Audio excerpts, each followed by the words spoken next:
Carbon cycling. It's what drives us all. Just how the oxygen that you let out in your breath cycles through the world in different forms, so too does the carbon in your every exhale. Hey everybody, I'm Mr. Steven. Today we're going to be talking about carbon cycling and where that breath you're letting out right now may end up going. Now we've got 4 overarching areas or places that carbon can be stored in on this planet. We have the atmosphere, we have the hydrosphere, we've got the geosphere, and we've got the biosphere. But let's break that down into more visible, tangible examples. So we all know the atmosphere, circulating gases all above us, swirling, and it can store carbon in the form of carbon dioxide. But what about the other 3 categories? So let's start with the hydrosphere first.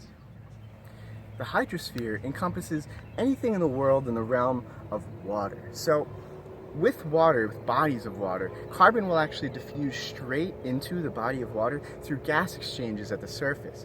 From there, it will actually circulate around the entire ocean and around the entire lake, whatever body of water it's in.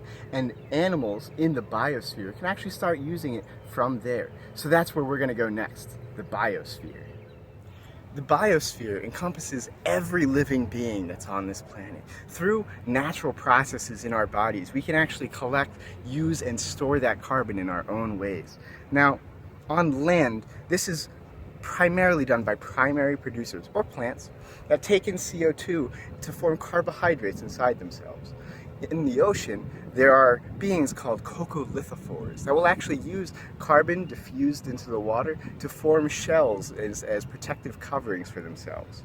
Now, this is actually a special case because when these coccolithophores die, colonies of them will wash down to the bottom of the ocean and form a thick layer that over time gets pushed down into the form of a rock, the geosphere, which is where we're going next. Alright, so that brings us to the last place that carbon can be stored on this planet, the geosphere. Now, the geosphere can encompass anything that's earth or ice related, so anything that's stored in the form of a solid as a rock, or anything that might be trapped in a glacier or something of the sort. Now, it's actually very difficult for carbon to move into this form, into the geosphere, but there are unique places where it does happen around the world, like with those coccolithophores that we talked about before. Now, in this solid rock or ice form, carbon is actually at its most stable form.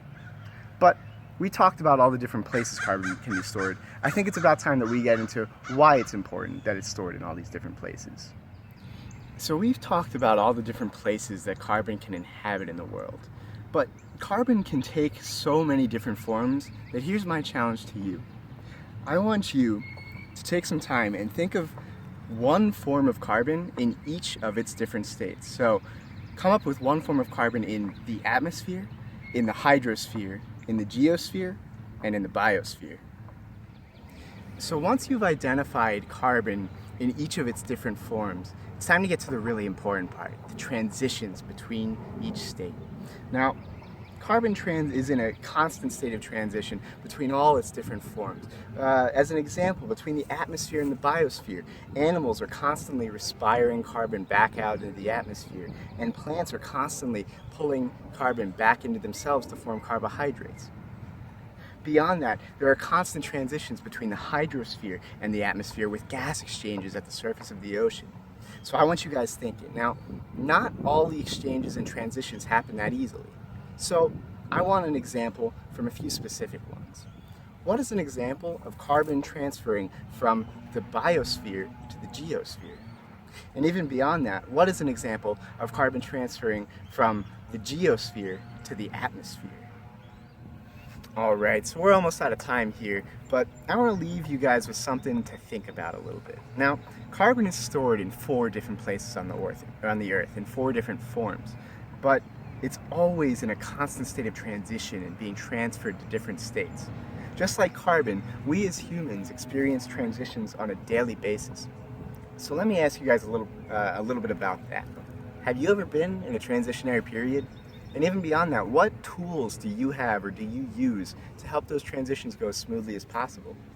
And I've got one last question along those lines. Now, carbon is constantly being transitioned, but sometimes those transfers, those transitions don't happen as cleanly or as efficiently as we would like them to.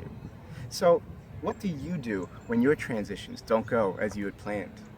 Alright guys, this has been Mr. Steven. talking about the cycling of carbon, and I'll see you guys later.